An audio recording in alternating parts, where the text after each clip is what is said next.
ఈ రేపు ఎల్లుండి రిజల్ట్ వస్తుంది 4వ తారీఖు ప్రభుత్వం ఏర్పడుతుంది. ఎవరు ఏర్పడినప్పటికీ ఏ ప్రభుత్వం వచ్చినప్పటికీ ఈ 10 సంవత్సరాల్లో ఆంధ్రప్రదేశ్ రాష్ట్రాన్ని వాళ్ళేమో అక్కడ ఆవిర్భావ దినోత్సవం చేసుకుంటున్నారు. మన పరిస్థితి ఇక్కడ ఏంటిది? మన పరిస్థితి ఏంటి? దశాబ్ది ఘోష. వాళ్ళ ఆవిర్భావం అనేటువంటి పదం వాడారు కాబట్టి మనం ఇది దశాబ్ది ఘోష అయిపోయింది. ఇక్కడ ఏ పని ఆంధ్రప్రదేశ్ రాష్ట్రంలో నెక్స్ట్ ఇయర్ అంటే 2014-15లో రిసోర్స్ గ్యాప్ ఏదైతే ఉందో అది కేంద్ర బడ్జెట్లో పెట్టి దాన్ని ఫుల్ఫిల్ చేస్తాం. అది యాక్ట్లోనే పెట్టారు.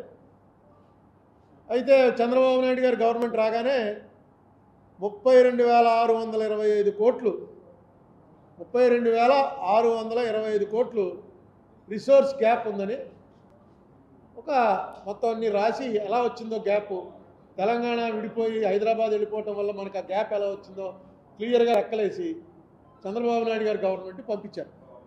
పంపిస్తే ఇప్పటివరకు ఆ డబ్బులు ఫస్ట్ ఇయర్ ఇవ్వాల్సిన డబ్బుల్లో మనకు ఇప్పటివరకు అందింది 5,617 కోట్లు. అలాగే పోలవరం ఇప్పటికైంది 48% కంప్లీట్ అయింది. ఒకళ్ళు 70 అని ఒకళ్ళు 80 అని చెప్తున్నారు. మొన్న నేను వేసినటువంటి ఏపీ రీఆర్గనైజేషన్ యాక్ట్ మీద సుప్రీంకోర్టులో వేసిన పిటిషన్లో ఆంధ్రప్రదేశ్ గవర్నమెంట్ ఎఫిడవిట్ దాఖలు చేస్తూ ఆ ఎఫిడవిట్లో చెప్పింది 48% పోలవరం కంప్లీట్ అయింది, ఇంకా 52% అవ్వాలి అని. మొన్ననే పేపర్లో చూసి ఇదేంట్రా అని చెప్పి ఆ పీపీఏ వెబ్సైట్లోకి వెళ్ళి చూస్తే వాళ్ళు ఏమంటున్నారంటే ఇంకా ఆంధ్రప్రదేశ్ పోలవరానికి ఇవ్వాల్సిన బకాయి 521 కోట్లు ఉంది అని క్లియర్గా వాళ్ళ వెబ్సైట్లో పెట్టేశారు. ఈ పేపర్లో కూడా వచ్చింది. 521 కోట్ల 62 లక్షల రూపాయలు ఇస్తే పోలవరంకి మొత్తం డబ్బులన్నీ గవర్నమెంట్ ఇవ్వాల్సినవి, సెంట్రల్ గవర్నమెంట్ ఇవ్వాల్సినవి ఇచ్చేసినట్టే అని వాళ్ళ వెబ్సైట్లో పెట్టేశారు. అయ్యిందేమో 48%. అసలు పోలవరం డ్యామ్ వర్క్ ఇప్పటివరకు స్టార్టే అవలా. పునాది అయినటువంటి డయాఫ్రమ్ వాల్ కొట్టుకుపోయింది, దాని మీద వీళ్ళు కొట్టుకు చూస్తున్నారు. ఇది కాకుండా section 94 subsection Visakha Vijayawada metro rail కానీ, గ్రేహౌండ్ సెంటర్ కానీ, 7 బ్యాక్వర్డ్స్ డిస్ట్రిక్ట్స్కి బుందేల్ఖండ్ తరహాలో 5 ఏళ్లకి 24,350 కోట్లు ఇస్తున్నారు. దాని నిమిత్తం 5 ఏళ్లలో మనకి ఇచ్చింది, 5 ఏళ్ళు కాదు 7 ఏళ్లలో మనకి ఇచ్చింది 1,750 కోట్లు. ఇది కాకుండా 3,820 కోట్ల రూపాయలు ఈ ట్యాక్స్ తేడాల్లో సెక్షన్ 50-51 అనుకుంటాను ఏపీ రీఆర్గనైజేషన్, అది కొంచెం క్లారిటీ లేకపోవడం వల్ల మనకి 3,820 కోట్ల రూపాయలు రావాల్సింది ఆగిపోయింది. అది ఎలాగ సెటిల్ చేసి ఇప్పించాలి, లేకపోతే సెంటర్ పే చేయాలి. అది కూడా ఏమి, దీని అంతటికీ కారణం ఏంటంటే నేను అనుకోవటం ఇక్కడి నుంచి దీని మీద గట్టిగా స్ట్రెస్ చేసేవాడు ఎవడో లేడు. వీళ్ళు కోర్టులో వేసిన ఎఫిడేవిట్ ప్రకారం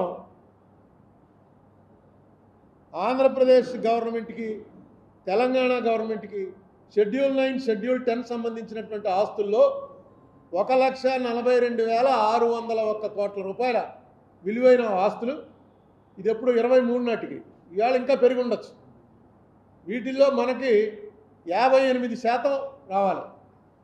1,42,000 కోట్లలో 58% మనకి, 42% వాళ్ళకి జనాభా ప్రాతిపదికన పంచండి అని చెప్పి క్లియర్గా ఏపీ రీఆర్గనైజేషన్ యాక్ట్లో పెట్టారు.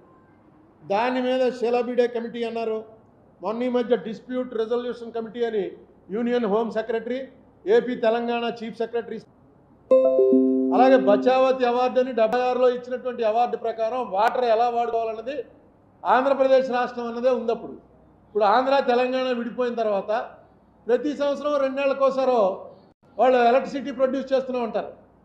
పవర్ ప్రొడక్షన్ అంటూ స్టార్ట్ అవగానే సముద్రంలోకి నీళ్ళు వెళ్ళిపోతాయి. ఆంధ్రాకేమో తాగునీరు, సాగునీరు అవసరాలను ఏవి పట్టించుకోకుండా తెలంగాణ గవర్నమెంట్ అనౌన్స్ చేసేస్తుంది, కరెంట్ కావాలి మాకు, కరెంట్ ప్రొడ్యూస్ చేస్తున్నామని. ఇది ఒకటి ఆనవాయితీ కింద అయిపోయింది. దీని మీద కూడా ఎలాగ ఎప్పుడు అసలు ఏమిటంటే మనకు ఫండమెంటల్ రూల్ ఏంటంటే ఫస్ట్ ప్రయారిటీ తాగునీరు, పవర్ ప్రొడక్షన్ కాదు. డ్రింకింగ్ వాటర్ అనేది ఫస్ట్ ప్రయారిటీ. నాగార్జున సాగర్ దగ్గర అదే గొడవ, పులిచింతల దగ్గర అదే గొడవ, శ్రీశైలం దగ్గర అదే గొడవ. ఈ గొడవకి పరిష్కారం గట్టిగా అడగాలి.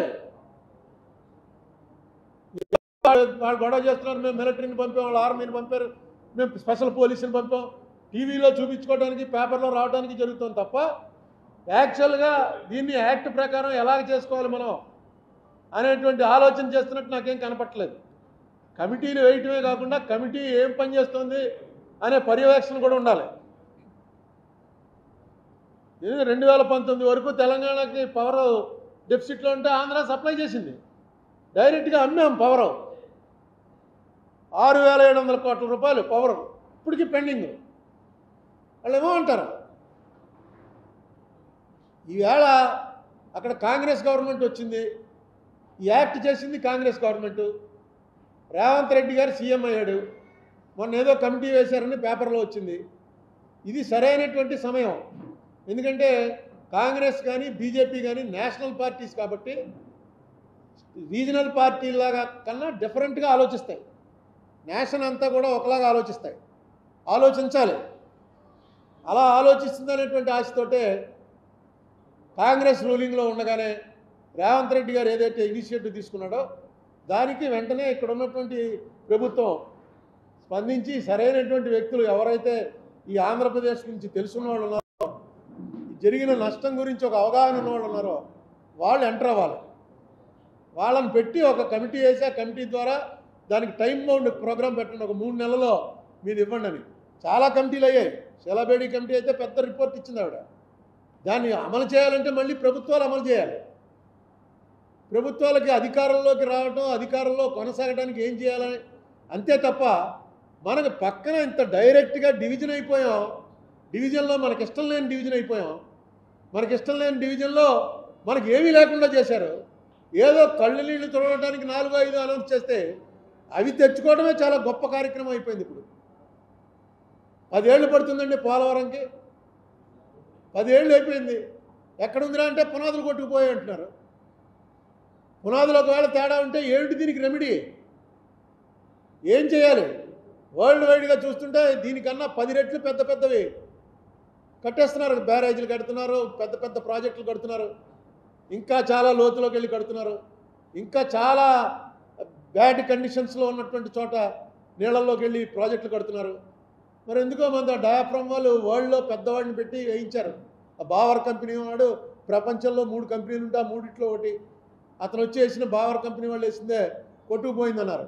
కొట్టుకుపోవడానికి కారణం చంద్రబాబు, జగన్మోహన్ రెడ్డి అనేది దెబ్బలాడుకుంటారు. కానీ అక్కడ ఇంజనీర్లు ఎవరు? వీళ్ళు వెళ్ళి ఏమైనా దగ్గరుండి రోజు చూస్తారా? ఎవరు ఆ సలహాలు ఇచ్చారు? ఇంజనీరు ఎందుకు పోయింది? ఎవరిని అసలు టార్గెట్ చేసి పలానా వాడిని విక్టిమైజ్ చేయాలి, పట్టుకోవాలి, వాడిని పట్టుకుని నువ్వు తప్పు చేసావని చేయాలని ఉంది? లేదు. జరిగిన దానికి వాళ్ళు కారణమా, వీళ్ళు కారణమా, పొలిటీషియన్స్ ఎవరు కారణం అనేది చెప్తున్నారు తప్ప ఎక్కడి నుంచి పోలవరం ప్రాజెక్ట్ అథారిటీ ఉంది, దానిపైన సిడబ్ల్యూసి ఉంది, దాని కింద ఆంధ్రప్రదేశ్ ఇరిగేషన్ డిపార్ట్మెంట్ ఉంది, దాని కింద కాంట్రాక్టర్ ఉంటాడు. ఇంతమంది చూసి చేసినటువంటి పని ఒక వరద వస్తే కొట్టుకుపోతే దానికి ఎవరిని బాధ్యులు చేయాలి? రాజకీయ నాయకుల్ని, చీఫ్ మినిస్టర్ని కాదు, టెక్నికల్గా ఎవరున్నారో వాళ్ళని చేయాలి. ఇప్పటివరకు ఆ ప్రసక్తే ఉండదు. ఇప్పుడు ఏంటో పోలవరం అని ఏమవుతుందో ఎవరికీ తెలియదు. అసలు అవుతుందా అవదా? అయితే ఎప్పటికవుతుంది? ఏ పద్ధతిలో అవుతుంది? ఇప్పుడున్న ప్రాజెక్ట్ అవుతుందా? మనకు ఏదో డిజైన్ ఇచ్చారో ఆ డిజైన్ తప్ప, ఆ డిజైన్ ప్రకారం చేయటం కుదరదా? ప్రజలతో పంచుకోండి.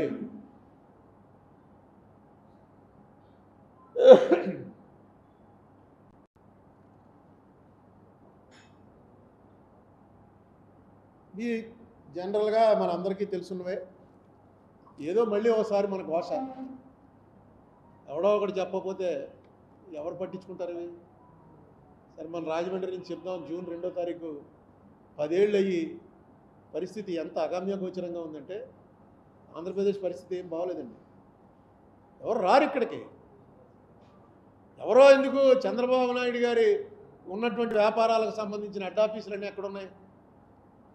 జగన్మోహన్ రెడ్డి గారికి సంబంధించినటువంటి వ్యాపారాల హెడ్ ఆఫీసులు ఎక్కడున్నాయి? ఎవరైనా వచ్చారా ఇక్కడికి?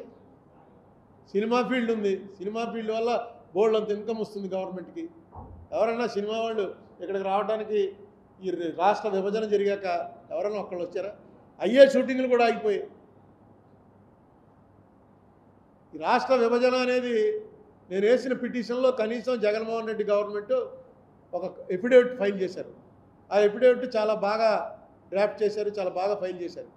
ఫిబ్రవరి 2023లో ఫైల్ చేశారు. ఫిబ్రవరి 23లో ఫైల్ చేసింది. ఇవాళ వరకు గవర్నమెంట్ వచ్చిందంటే మనం ఏమనుకుంటాం, అక్కడ నేనేమో పార్టీ ఇన్ పర్సన్, నాది ఊరికే వెళ్తాం నిలబడతాం, నేను ఎవరో వాళ్ళకి తెలియదు. కనీసం ఇక్కడ హైకోర్టులో ఇక్కడ కోర్టులో అయితే ఎవరో బంట్రోతో ఎవడో చెప్తాడు అరుణ్ కుమార్ని ఇంతకుముందు ఎంపీ చేశాడండి. ఢిల్లీలో ఎవరు పట్టించుకుంటారు? నేను పార్టీ ఇన్ పర్సన్ ఉన్నాను. ఎప్పుడైతే జగన్మోహన్ రెడ్డి గవర్నమెంట్ వారు ఎఫిడేవిట్ వేశారో ఇక రేపటి నుంచి దిగుతారా, పెద్ద పెద్ద ప్లేడర్లు దిగుతారు. ఆ ప్లేడర్ వచ్చాడంటేనే వెంటనే అటెన్షన్ వస్తుంది, వస్తారనుకున్నాం. కానీ ఏమీ రాలా. మళ్ళీ ఒక్క వాయిదా కూడా ప్రభుత్వం తరఫున పెద్ద ప్లేడర్ ఎవ్వరు రాలా. నేను వెళ్తాం రావటం అక్కడ అక్కడ నచికి అని ఇంకా 2-3 ఉన్నారు గవర్నమెంట్కి సంబంధించినటువంటి వాళ్ళు ప్లేడర్లు. వాళ్ళకి చెప్పడం నెక్స్ట్ వాయిదా కన్నా ఎవరన్నా సీనియర్ని అయితే చేయండి, ఎవరన్నా సీనియర్ని తీసుకొచ్చి మాట్లాడించండి. ఎందుకంటే ఎఫిడేవిట్ చాలా బాగా చేశారు. నేను ఇప్పుడు చెప్పిన మాటలన్నీ ఎఫిడేవిట్లో ఉన్నాయి. అన్ని ఎఫిడేవిట్లో క్లియర్గా వేసి ఆంధ్రప్రదేశ్ ఇంకో మాట చాలా క్లియర్గా నేను అడిగిందే వాళ్ళు ఏమడిగారంటే ఆర్టికల్ 3 ప్రకారం విడదీసామని అంటున్నారు. విడదీయడానికి కేంద్ర ప్రభుత్వానికి హక్కు ఉంది అంటున్నారు. ఓకే, కానీ ఆర్టికల్ 3 ఎప్పుడు ఉపయోగించాలి అన్నది ఎక్కడైనా రాసిందా?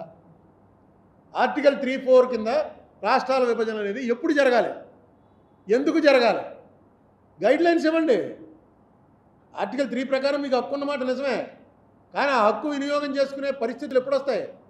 కేవలం తెలంగాణ ప్రాంతం వాళ్ళ అభీష్టం మేరకు ఈ రాష్ట్రం విభజిస్తున్నాం అంటున్నారు. అది ఎప్పుడైనా జరిగిందా? అలా జరగచ్చా? చాలా రాష్ట్రాలు విభజించమని అడుగుతున్నాయి. ఇది కూడా పాయింట్ అడిగారు వాళ్ళు. రాష్ట్ర ప్రభుత్వం వాళ్ళు ఈ పాయింట్ కూడా క్లియర్గా అడిగారు. దీని మీద ఎవరన్నా కాస్త పెద్ద కౌన్సిల్ వచ్చి దీన్ని తేల్చండి అంటే ఇది పెద్ద విషయం కాదు. మనం అడుగుతున్నది ఆంధ్ర తెలంగాణ కలిపేయండి, మళ్ళీ ఇవేం కాదు. రావాల్సినవి ఏమున్నాయో అవి ఇప్పించమని ఒక కోర్టు ఆర్డర్ ఇప్పించండి. అలాగే ఇక ముందు జరిగేటువంటికి ఒక గైడ్లైన్స్ ఏర్పాటు చేయండి, ఏ ప్రకారంగా జరగాలని. ఇక అయిపోయింది ఏదో అయిపోయింది, కనీసం మాకు ఇవ్వాల్సినవైనా ఇవ్వండి. ఎందుకంటే కేసీఆర్ గారు రాష్ట్ర విభజన జరుగుతున్న సమయంలో పార్లమెంట్లో గొడవ, లోక్సభలో రాజ్యసభలో గొడవ జరిగినప్పుడు కానీ అంతకు ముందు కానీ ఆయన ఎప్పుడూ సభకు రాలే. అంతా కాంగ్రెస్ వాళ్ళే దెబ్బలాడుకున్నది లోపల. తెలుగుదేశం వాళ్ళు ఇటు అటు వాళ్ళు అటు దెబ్బలాడుకున్నారు. కేసీఆర్ గారు మాత్రం ఆయన ఒక్కడే ఎంపీ, ఆయన పార్టీకి. ఆయన ఎప్పుడూ సభకు రాలే ఎందుకంటే ఆయనకి తెలుసు స్ట్రాటజిక్గా వాళ్ళు కొట్టుకుంటారు, మనం ఎందుకు మధ్యలోకి వెళ్తామని. అయిపోయింది, ఆయన సీఎం అయ్యాడు. సీఎం అయినా 9 ఏళ్ళలో 10 ఏళ్ళలో ఏనాడు ఈ డబ్బులు ఇవ్వాల్సిన దానికి కేంద్ర ప్రభుత్వం వాళ్ళు ఒకసారి ఏం సమాధానం చెప్పారంటే మీరు సెటిల్ చేసుకోవాలి, కానీ మేమేం చేస్తామండి, కేంద్ర ప్రభుత్వం అనేది ఓన్లీ మధ్యవర్తి పాత్ర మాది, అంతకుమించి మేమేం చేయగలం అన్నాడు మినిస్టర్. రాజ్యసభలో రిప్లై ఇస్తున్నాం.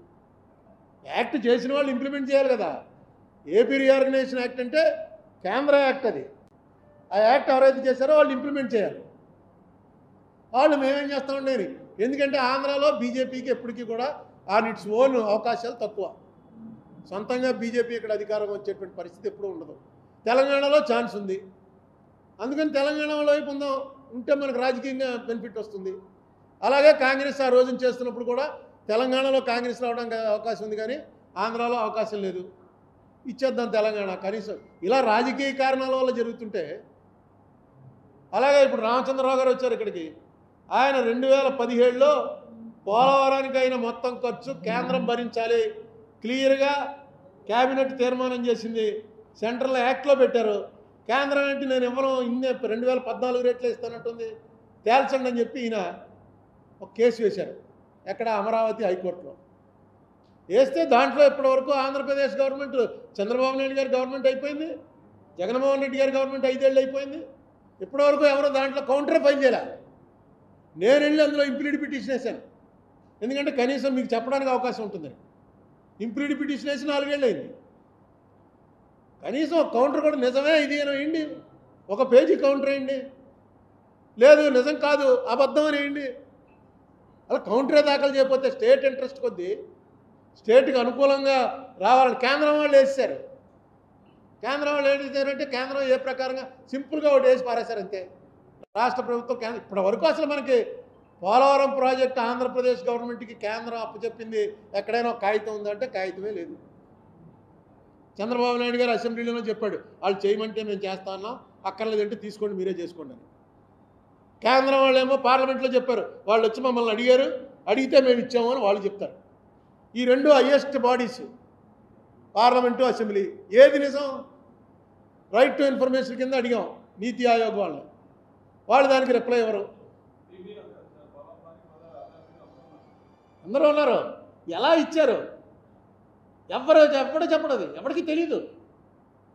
ఇది విచిత్రం అన్నమాట. ఎక్కడా చూడం మనం. ఇంత పెద్ద ప్రాజెక్టు, నేషనల్ ప్రాజెక్టు స్టేట్ గవర్నమెంట్కి హ్యాండ్ ఓవర్ చేసినప్పుడు ఎక్కడో చోట మినిట్సో ఏదో ఒకటి ఉండాలి కదా. అడిగితే ఇచ్చేయడానికి ఇది ఏమన్నా మనం కూడా మామూలు కూడా అలా ఇచ్చుకో. ఇంత బాధ్యతారాహిత్యంగా నడుపుతున్నటువంటి దీంట్లో 75% తప్పు ఆంధ్రప్రదేశ్ ప్రభుత్వాలే. వాళ్ళకేం కావాలో వాళ్ళకి ఇక్కడేం పొలిటికల్ ఇంట్రెస్ట్ లేదు.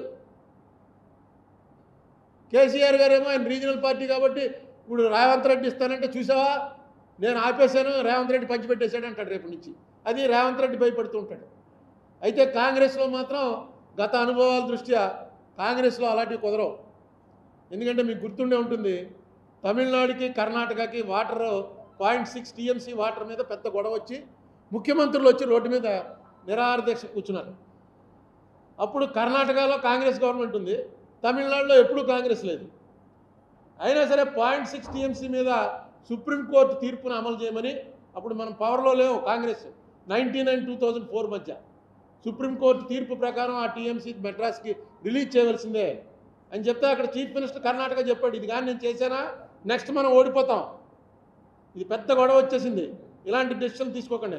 నువ్వు చేస్తావా, చేసేవాడిని సీఎం చేయాలా, సుప్రీంకోర్టు చెప్పింది కాబట్టి చేసి తీరవలసిందే అన్నారు. ఆ పాయింట్ ఆరో రిలీజ్ చేశారు, కర్ణాటకలో ఓడిపోయారు, గవర్నమెంట్ పోయింది. అంటే ఓడిపోవడానికి కూడా సిద్ధపడతారు, కానీ ఒక రూల్ ఉంటే రూల్ ఫాలో అవడంలో కాంగ్రెస్ వాళ్ళ గత చరిత్రను బట్టి వెనక్కి వెళ్ళరు అని ఒక నమ్మకం ఉంది నాకు.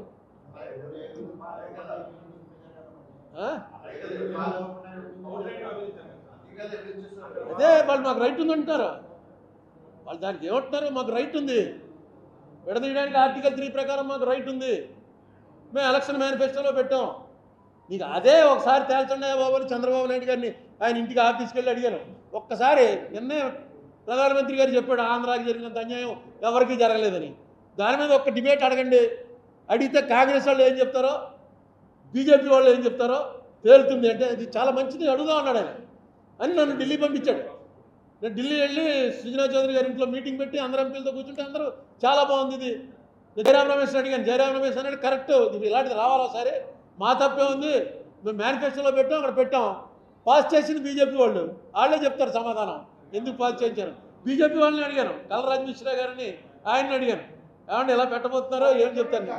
పెట్టేస్తున్నారు అనుకుని వీళ్ళు పెట్టేస్తున్నారు అనుకుని వాళ్ళతో కూడా మాట్లాడి చాలా ఇంట్రెస్టింగ్గా జరుగుతుంది డిబేట్ అనుకున్నాను, పెట్టలేదు. అప్పటికే జగన్మోహన్ రెడ్డి పార్టీ వాళ్ళు రాజీనామాలు చేసి బయటకు వచ్చేస్తున్నాం, ఎల్లుండో ఎప్పుడో రాజీనామా చేస్తున్నాం, మేము వచ్చాక మేము పెడతా ఉన్నాం. వాళ్ళు వచ్చాక కూడా ఇదే పని మాకు, రోజు అడగటమే ఈ సెషన్లో ఉన్న పెట్టవా, ఈ సెషన్లో ఉన్న పెట్టండి అని. మనకు జరిగిన అన్యాయం గురించి మనకు ప్రశ్నించడానికి కూడా ఓపిక లేకపోతే ఇంకేం చేస్తాం, మనం ధైర్యం లేకపోతే ఏం చేస్తాం.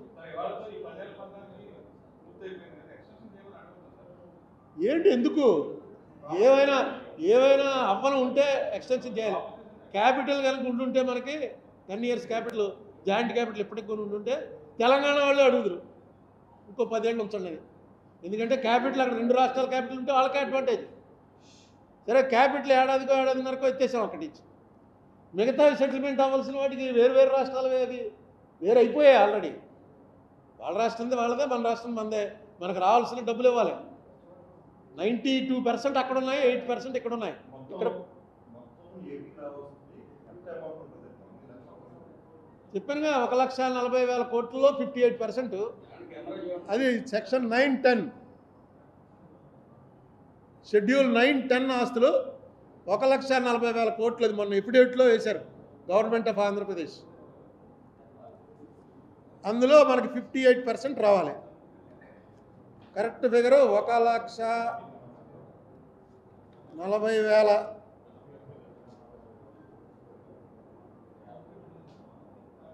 1,42,601 కోట్లు. Correct figure. ఇది కాకుండా బుందేల్ఖండ్ మోడల్ 7 జిల్లాలకు ఇస్తామన్నది 24,350 కోట్లు, అందులో 1,750 ఇచ్చారు. రిసోర్స్ గ్యాప్ చంద్రబాబు నాయుడు గారు పంపించింది 32,625 కోట్లు, అందులో 5,617 కోట్లు ఇచ్చారు.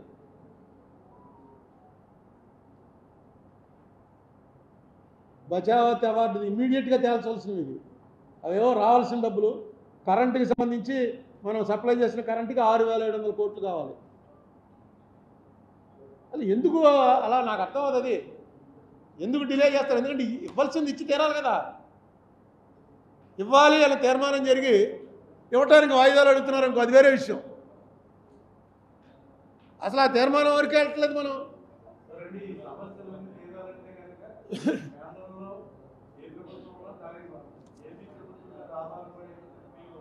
చాలా తప్పు అది, అలా తప్పు. కమ్యూనిస్టుల మీద ఆధారపడిన గవర్నమెంట్లు ఉన్నాయా? కమ్యూనిస్టుల మీద 4 సంవత్సరాలు ఆధారపడ్డాం అంతే. యూపీఏ ఫస్ట్లో కమ్యూనిస్ట్ రాష్ట్రాల్లో మరి ఎన్నిసార్లు ఎందుకు నెగ్గింది? కమ్యూనిస్ట్ రాష్ట్రాలు ఎన్నేళ్ళు పట్టింది? జ్యోతిబాసు ఎప్పుడైనా అతని సపోర్ట్తో గవర్నమెంట్లు ఉన్నాయండి? నీకు ఇది అన్ని కాన్స్టిట్యూషన్ ఎందుకు? ఇంకా మెజారిటీ వాడికి అంటే డైరెక్ట్గా బూతుల లెక్కను తీసేసి ఏ బూత్లో ఎన్ని ఓట్లు వచ్చో తెలుసు. తక్కువ ఓట్లు వచ్చిన బూతుల వాళ్ళకి అన్ని రాయితీలు ఆప్ చేసేయచ్చు. ఓటైన వాడికి ఎందుకు ఇవ్వాలి? ఇంకా రాజ్యాంగం రాసుకున్నది ఎందుకు? కాన్స్టిట్యూషన్ ఎందుకు? ఇవ్వమని చెప్పారు, మాకు సంబంధం లేదని చెప్పారు. ఎవడు అడగాలి? నువ్వు నేను అడిగితే మనం ప్రెస్ మీట్లో అడుక్కుంటాం, అక్కడ పార్లమెంట్లో అడగాలి. ఇదే లెక్క ఇది. ఏం అడగరు. అరే డిబేట్ పెట్టమంటే షార్ట్ నోటీస్ డిబేట్ ఉంటుంది. ఇంకా ఎక్కువ ఇచ్చేసామని చెప్తారు. మామూలుగా ఇచ్చింది కాదు, ఇంకా ఎక్కువ ఇచ్చేసాం. ఏపీకి ఇవ్వాల్సిన మొత్తం ఇచ్చేసామని ఎప్పుడు అనలేదు. ఏపీకి ఇవ్వాల్సిన దానికన్నా చాలా ఎక్కువ ఇచ్చామంటారు. ఇవ్వాల్సిన మొత్తం అన్నారా బుక్ అవుతారు. అందుకని ఆ మాట అనరాడు. మీకు ఇవ్వాల్సిన దానికన్నా చాలా ఎక్కువ ఇచ్చామని అంటారు. ఎవడకు కావాలి ఎక్కువ? మాకు ఇవ్వాల్సింది బారేయండి, ఇగో ఇవి అకౌంట్లు, ఇవి పలానా అకౌంట్ ప్రకారం ఇంత డబ్బు కావాలి, ఇంత డబ్బు రావాలి, అది ఇవ్వండి. ఇవ్వలేరు. ఎన్నాళ్ళలో ఇస్తారు చెప్పండి? ఎన్ని వాయిదాల్లో ఇస్తారు చెప్పండి? అరే మన డబ్బే బాబు, అది చంద్రబాబు నాయుడుతో జగన్మోహన్ రెడ్డితో కాదు, ఇది వాళ్ళదైతే వసూలు చేసుకుందరు. అదే 1,42,601 కోట్లు, 1,41,601 crores అని 58.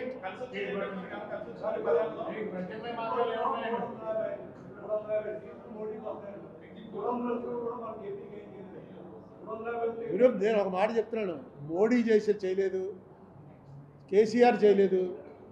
వాళ్ళు ఎందుకు చేస్తారండి? కేసీఆర్కి ఈ స్టేట్లో ఒక్క సీట్ రాదు, చేయడు. మోడీకి ఈ స్టేట్లో సొంతంగా వెళ్తే 1.5 అంత వచ్చింది. కాంగ్రెస్ కన్నా తక్కువ వచ్చాయి 2019లో. ఎందుకు చేస్తారు? చేయించాలి. కాన్స్టిట్యూషన్ తీసుకెళ్ళి వాళ్ళకి ఓట్లేసిన రాష్ట్రాల్లో చేయాల్సిన పనులు బోళ్ళు బిజీగా ఉంటారు. ఇక నిలబెట్టాలి. అదే అడుగుతున్నాను నేను.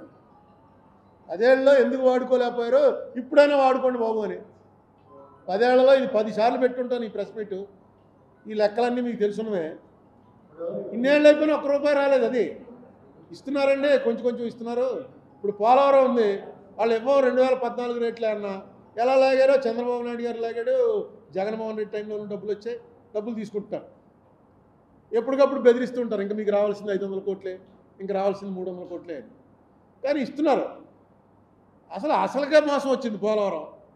పునాదులు కొట్టుకుపోతే ఇప్పుడు ఏమవుతుందో ఎవరికి తెలియదు.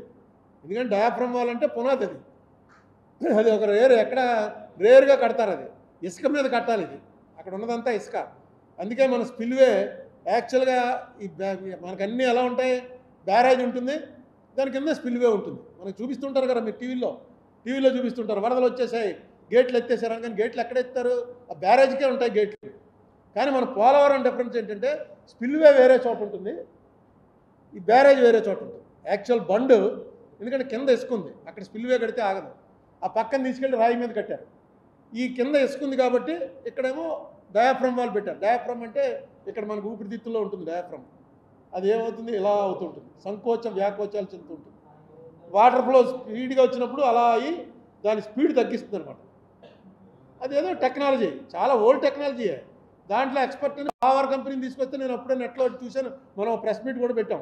300 కోట్లు 340 కోట్లు ఇచ్చారు. మనం ప్రెస్ మీట్లో కూడా డిస్కస్ చేసాం. అది చాలా మంచి కంపెనీకి ఇచ్చారు. పోలవరం ఇంకా చంద్రబాబు నాయుడు ఇచ్చిందే. ఏం చేస్తాం, కొట్టుకుపోయింది. ఎంత కొట్టుకుపోయిందో కూడా ఎవరికి తెలియదు. ఓసారి ఎప్పుడో ఎవరో మినిస్టర్ వచ్చి, ఎక్స్ మినిస్టర్, కాంగ్రెస్లో మినిస్టర్, తర్వాత వైసీపీలో ఉన్నాడు, ఎవరో వచ్చి అక్కడికి వచ్చి డయాఫ్రమ్ వాళ్ళు సరిగ్గా కట్టలేదుట, పోలవరంలో ప్రెస్ మీట్ అని చెప్పాడు. డయాఫ్రమ్ వాళ్ళు సరిగ్గా కట్టలేదుట, దీని మీద నాకు చాలా అనుమానాలు ఉన్నాయి అనగానే ఇరిగేషన్ మంత్రి గారు, తెలుగుదేశం ఇరిగేషన్ మంత్రి గారు ఏమన్నాడంటే, లోపలికి ఉరికి చూడు, బయట నుంచి నీకేం కనబడుతుంది, లోపలికి వెళ్ళి 300 మీటర్లు లోపలికి వెళ్తే కనబడుతుంది. కానీ గుర్తుందా మీకు? అలా అన్నారు. మనకి ఏం తెలుస్తుంది డయాఫ్రమ్ వాళ్ళు అంటే? ఏదో నెట్లో చూస్తాం, ఇదా అనుకుంటాం, లోపలికి వెళ్ళి చూస్తామా? చూడవలసిన వాళ్ళు, చేయవలసిన వాళ్ళు వెళ్తారు, అజమాయిషీ చేయవలసిన వాళ్ళు గవర్నమెంట్. వాళ్ళు ఆ వేళ చెప్పింది కరెక్ట్ అయిందిగా, కొట్టుకుపోయింది అంటున్నారు. ఏంటంటే ఇతను కొట్టేశాడు, కాఫర్ డ్యామ్ కొట్టేశాడు, అందుకే కొట్టుకుపోయింది నీళ్ళు అంటారు. అసలు కాఫర్ డ్యామ్ కట్టడమే తప్పు, కట్టాడు కాబట్టి పోయిందంటారు. ఇవన్నీ ఎవరు? కాఫర్ డ్యామ్ కట్టడం తప్పు అయితే ఆ తప్పు, ఆ డిజైన్ తప్పు అవుతుందా, చంద్రబాబు నాయుడు తప్పు అవుతుందా? డిజైన్ ఇచ్చినట్టు కట్టాలి. బాబా ఇది ఎలా కాదండి, ఇలా చెప్పండి అని నాయుడు చెప్పగలడా, జగన్మోహన్ రెడ్డి గారు చెప్పగలడా? నాయుడు గారు కానీ జగన్మోహన్ రెడ్డి గారు కానీ గవర్నమెంట్ హెడ్స్ వాళ్ళు.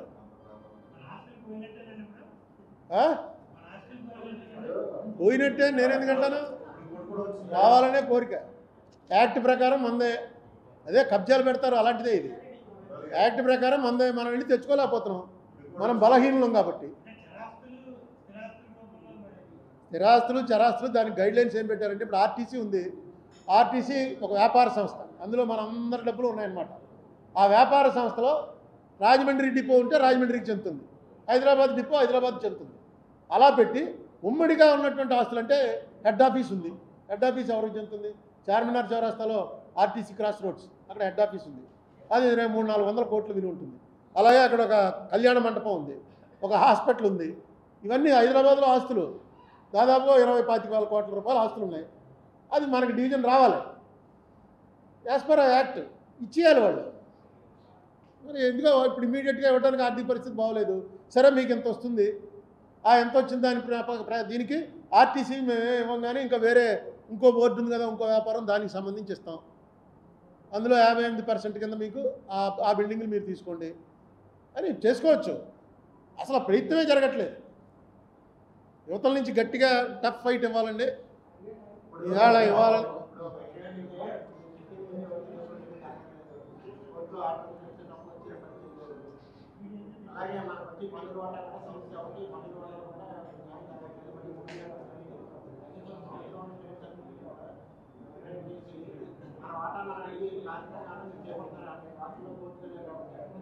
ఇప్పుడు ఇందులో ఎలా ఉంటుందంటే, నేను చేపట్టడానికి కావాల్సిన స్టేచర్ నా దగ్గర లేదు.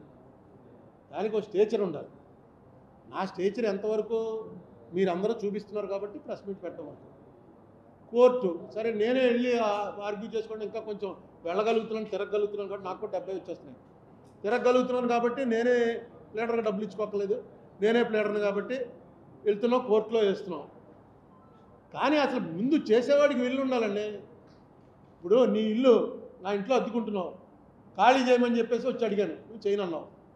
కోర్టుకి వెళ్ళాను, కోర్టు ఆర్డర్ ఇచ్చింది, వచ్చాను నీ దగ్గరికి, నేను కోర్టు ఆర్డర్ లెక్క చేయనన్నావు.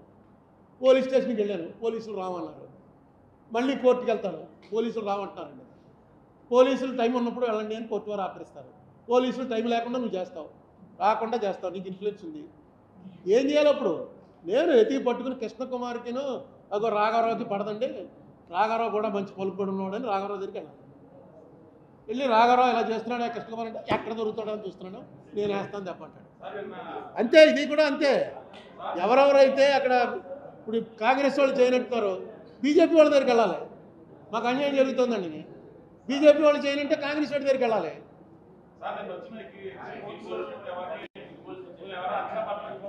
ఏమండి మీ అందరికీ, ఎందుకంటే మీరందరూ ఇందులో నిష్ణాతులు కాబట్టి మీకు ఎందుకు టెన్షను? నాకెందుకు టెన్షన్? 2 రోజులు అయితే అయిపోయింది. ఏమో నాకు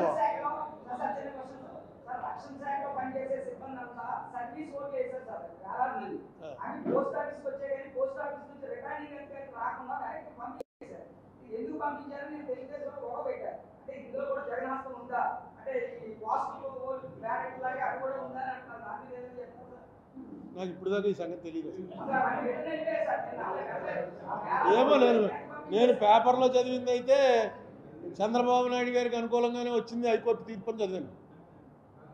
వీటిలో పోస్టల్ బ్యాలెట్లో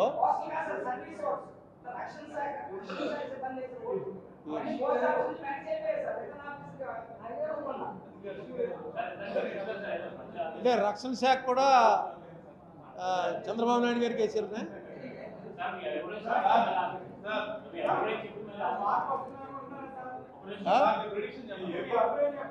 అవునే ఇప్పుడు నేను 10 ఏళ్ళలో 2 గవర్నమెంట్లు చూసాం.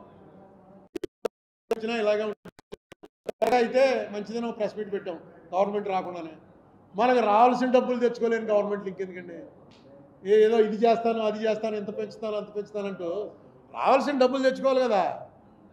పోనీ రావాల్సిన డబ్బులు ఏమన్నా వీళ్ళు అక్కడ బజార్ వడ్డీకి 10 రూపాయల వడ్డీకి ఇచ్చాండి కొట్టి తెచ్చుకోవాల్సినవి అంటే క్లియర్గా నేషనల్ యాక్ట్ గవర్నమెంట్ చేసినటువంటి సెంట్రల్ యాక్ట్ ప్రకారం రావాల్సిన డబ్బులు. ప్రొసీజరే ఫాలో అవ్వట్లేదు, వాళ్ళు పట్టించుకోవట్లేదు. ఏం చేశారు? ఇప్పుడు నేను చెప్పిన వాటి మీద చెప్పమనండి ఏం చేశారు? ఏమీ అసలు ఏం లేదు అంతే. అవునండి, ధర్మ పోరాటం ఏది తర్వాత అంటుకోవాలి కదా. పవర్లో ఒకటే చెప్తున్నాను నేను, డెమోక్రసీ అంటే ruling party plus opposition. Opposition లేకపోతే డెమోక్రసీ లేదు. అసలు మన దగ్గర ఎప్పుడు చర్చ అయిందో చెప్పండి. వీళ్ళు ఉంటే వాళ్ళు ఉండరు, వాళ్ళు ఉంటే వీళ్ళు ఉండరు. మీకు అదే తెలంగాణ అయింది 2వ సెషన్లో 3వ బ్రహ్మాండంగా రేవంత్ రెడ్డి కేటీఆర్ దెబ్బలాడుకుంటారు, మాట్లాడుకుంటారు. హరీష్ రావు మాట్లాడతాడు, బట్టి విక్రమార్క మాట్లాడతాడు. ఇక్కడ కూడా అలా మాట్లాడుకునే పరిస్థితి ఎప్పుడు వస్తుందని చూస్తున్నాను. అసలు వీళ్ళు వస్తారు, అందరూ ఎవరు లేకుండానే గిలిటిని కొట్టి అన్ని బిల్లులు పాస్ అంటారు. ఇది బాగుపడాలంటే అపోజిషన్ ఉండాలి, రూలింగ్ పార్టీ ఉండాలి. ఎందులో ఉన్నా సరే శాసనసభ్యుడు అన్నవాడు వెరీ పవర్ఫుల్. నువ్వు అపోజిషన్లో ఉండు, రూలింగ్ పార్టీలో ఉండు. నువ్వు అపోజిషన్లో ఉన్నప్పుడు నీ బాధ్యతను నిర్వర్తించాలి. రూలింగ్ పార్టీలో ఉంటేనే ఏదో చేయగలం అనుకోవడం చాలా పొరపాటు. ఈయన వెళ్ళిపోయాడు. అలా ఉండకూడదని మన ఏడుపది. అలా కాకుండా చేయండి. ఎవడో ఒకటి ఎక్కుతాడో వాడు ఓడిపోతాడే. ఇది ఎప్పుడూ జరిగేది. ఓడిపోయిన వాడిది ఏమీ సర్వనాశనం అయిపోలేదు, నెగ్గిన వాడేమీ వెళ్ళిపోలేదు. 2 సీట్లు మనం చూడలేదా? అయిపోయింది బీజేపీ అనుకున్నాం, వాజ్పేయి ఓడిపోయాడు. 2 సీట్లో 1 సీట్ ఇక్కడ తెలుగుదేశం ఎన్టీ రామారావు వాళ్ళు వచ్చింది, హనుమకొండ జంగారెడ్డి. 1 సీట్ అనమాట వాళ్ళకి, బీజేపీ వాళ్ళకి వచ్చింది. అయిపోయిందిలో ఇంకేంటని దుకాణం కట్టేలే. అలా లాక్కుంటూ వచ్చారు. ఈవేళ 300, 400, 500 అన్న లెక్కలోకి వచ్చేసింది. రాజకీయాల్లో ఏది కూడా శాశ్వతంగా ఉండదు. ఈవేళ ఎవడైతే డిఫెన్స్ అనుకుంటామో వాడు రేపు అఫెన్స్ ఆడతాడు. కానీ ఆడేది జనం కోసం ఎప్పుడైతే ఆడతారో జనం కూడా ఇంట్రెస్ట్ కలుగుతుంది. మీ సొంతం కోసం అధికారం మాత్రమే రావాలని, అధికారం వస్తే మిమ్మల్ని నమ్ముకున్న వాళ్ళందరూ మళ్ళీ పైకి వస్తారు. వీళ్ళకి అధికారం వస్తే మిమ్మల్ని నమ్ముకున్న వాళ్ళందరినీ వాళ్ళు తొక్కేస్తారు, వాళ్ళని కొంచెం కావాల్సిన వాళ్ళు పైకి తీసుకొస్తారు. ఇదే ఆట ఆడుతుంటే అసలు స్టేట్ పరిస్థితి ఏంటి?